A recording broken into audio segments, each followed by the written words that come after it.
Pengaduan Farid Erfaki terhadap Irma Huta Barat kepada pihak Polda Metro Jaya beberapa waktu lalu ternyata berbuntut panjang. Seperti yang telah diberitakan sebelumnya, Farid Erfaki adalah koordinator Government Watch atau GOA yang telah melaporkan Irma Huta Barat, Ketua LSM Institute of Civic Education on Indonesia atau LSM ICE on Indonesia, dengan dugaan telah melakukan penyelewengan dana bantuan banjir sebesar 4,2 miliar rupiah. Senin 5 Agustus lalu, pihak Polda Metro Jaya memanggil artis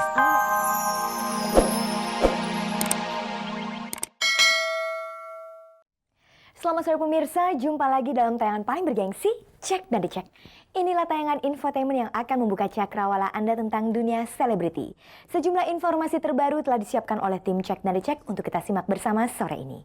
Karenanya tetaplah bersama saya Fani Rahmasari selama rentang waktu 30 menit ke depan. Pemirsa, selamat menyaksikan tayangan paling bergengsi ini. Pemirsa, tren film Asia di televisi makin berkibar. Tren ini diikuti pula dengan munculnya wajah-wajah oriental dalam persinetronan Indonesia yang saat ini dianggap akan menggeser wajah Indo yang selama ini sangat laris.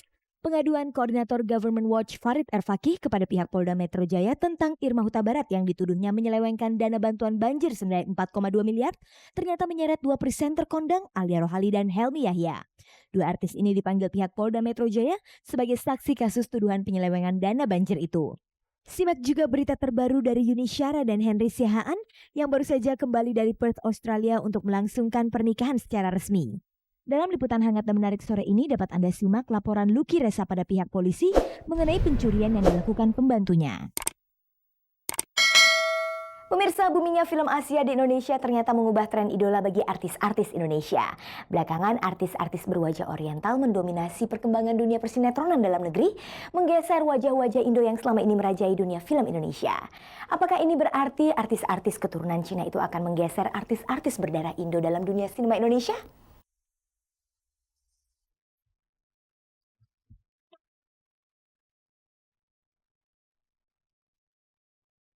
Pemirsa, dari waktu ke waktu pengidolaan masyarakat terhadap tren yang terjadi di kalangan selebriti selalu berubah-ubah.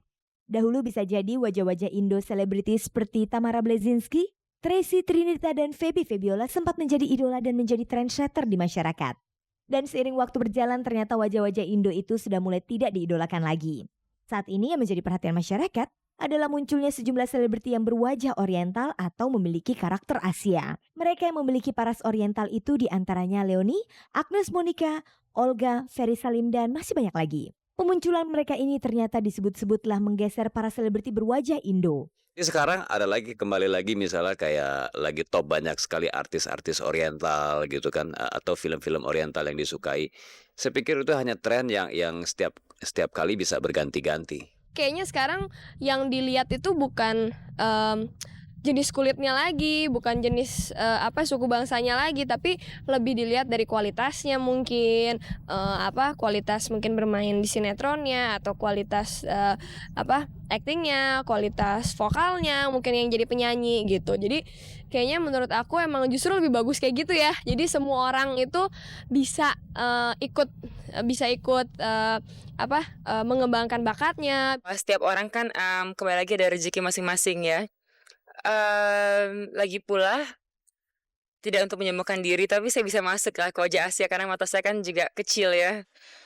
Waktu saya tinggal di sana banyak sekali orang nggak bisa duga saya asalnya dari mana.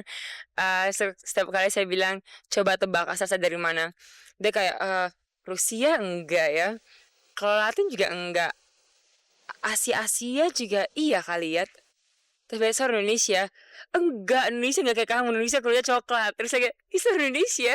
Bagi saya nggak masalah ya, karena setiap wajah-wajah yang Anda sebutkan itu adalah ciptaan Allah yang patut kita syukuri dan kita kagumi gitu. Kan nggak bisa dibilang bahwa lagi tren Indo, lagi tren bule, kita nggak bisa bilang itu, karena kalau memang castingnya pas ya pas aja. Kalau memang dicari orang yang wajah Asia ya memang dia harus berwajah Asia. Kalau memang castingnya dia harus sebagai orang campuran ya dia orang campuran. Mungkin lebih kepada casting aja. Mungkin sekarang memang udah ada pergeseran cerita di sinetron kita, di mana sekarang udah banyak sinetron yang mengangkat masalah-masalah lokal dari Indonesia sendiri gitu. Jadi otomatis akan butuh banyak wajah-wajah Asia.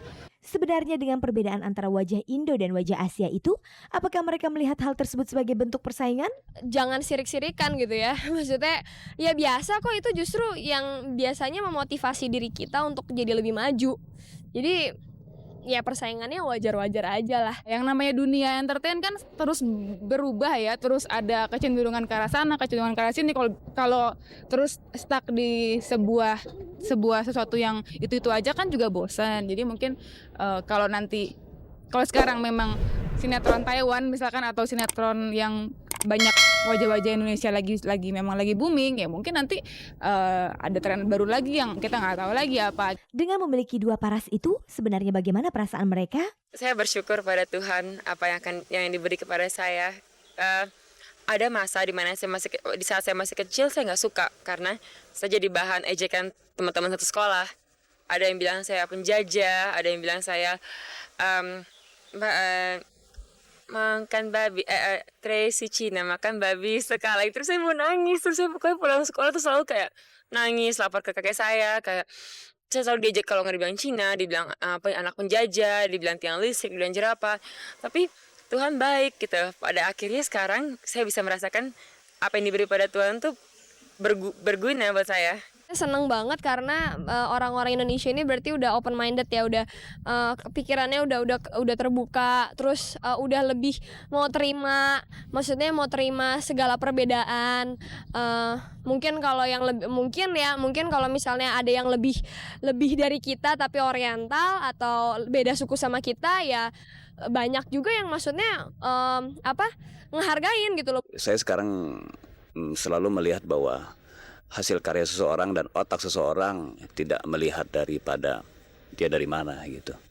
Pergeseran tren artis berwajah Indo ke wajah Asia ini ternyata mengundang komentar dua sutradara, Ahmad Yusuf dan Maruli Ara. Lantas apa pendapat dua sutradara handal ini tentang fenomena tersebut? Kelihatannya pemirsa kita jenuh kepada wajah-wajah cantik yang Indo, mulai masuk kepada wajah-wajah yang khas Indonesia dan khas Timur ya. Salah satunya juga wajah-wajah yang dari ras Mongoloid, ya, ras yang bermata sipit dan berkulit kuning. Itu bukan hanya Cina tapi juga Taiwan, Korea. Kelihatan dari banyak suksesnya beberapa sinetron atau telenovela yang berasal dari negara-negara tersebut. Sekarang yang wajah-wajah Indo ratingnya turun semua ya. Tapi justru yang lokal dan yang Chinese wajah Tionghoa ini naik. Memang ada kecenderungan yang tidak begitu bagus kemarin-kemarin ini, banyak wajah ke Indo ya. Tapi kalau sekarang ini ada perkembangan seperti itu, saya kira itu positif. Helmi Yahya dan Alia Rohali terpaksa berurusan dengan pihak polisi setelah Farid Erfaki melaporkan Irma Huta Barat ke Polda Metro Jaya berkaitan dengan tuduhan penyelewengan dana banjir senilai 4,2 miliar rupiah. Helmi dan Alia terkait di dalamnya karena dianggap sebagai saksi dalam kasus tersebut. Saat acara Malam Dana Korban Banjir yang digagas oleh Gubernur DKI Jakarta Sutioso dilangsungkan, Helmi dan Alia tampil sebagai pembawa acara.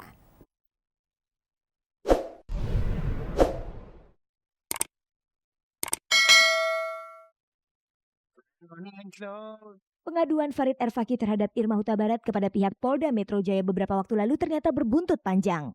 Seperti yang telah diberitakan sebelumnya, Farid Erfaki adalah koordinator Government Watch atau GOA yang telah melaporkan Irma Huta Barat, Ketua LSM Institute of Civic Education on Indonesia atau LSM ICE on Indonesia, dengan dugaan telah melakukan penyelewengan dana bantuan banjir sebesar 4,2 miliar rupiah.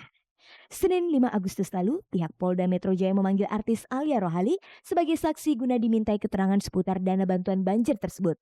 Selang 2 hari berikutnya, Rabu 7 Agustus kemarin, giliran Helmi Yahya yang dipanggil pihak Polda Metro Jaya juga sebagai saksi kasus itu. Pemanggilan dua presenter kondang ini sekaligus menambah deretan nama sejumlah orang yang terkait dalam proses pemberian bantuan dana banjir tersebut.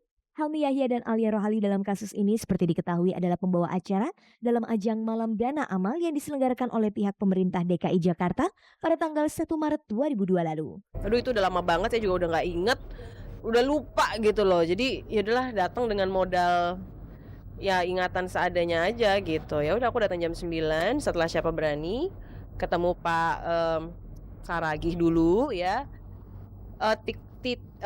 Tipikor. di bagian serse, bagian reserse tipikor itu tindak pidana korupsi. Ketemu Pak Saragi, jadi diterangin dulu gitu kasusnya begini. Nah, jadi aku cuma dimintai keterangan aja sebagai MC pada malam hari itu. Saya diminta untuk menjadi MC Malam Dana ya. Saya sebagai seorang profesional MC, saya pikir oke. Saya udah bilang untuk MC yang komersial, launching produk aja yang jelas-jelas komersial, memang itu bagian kita. Apalagi ini sekarang saya dibayar sebagai seorang profesional dan ya membantu orang gitu banjir. Dan saya sebelum juga ada aktivitas kita bantu banjir, bantu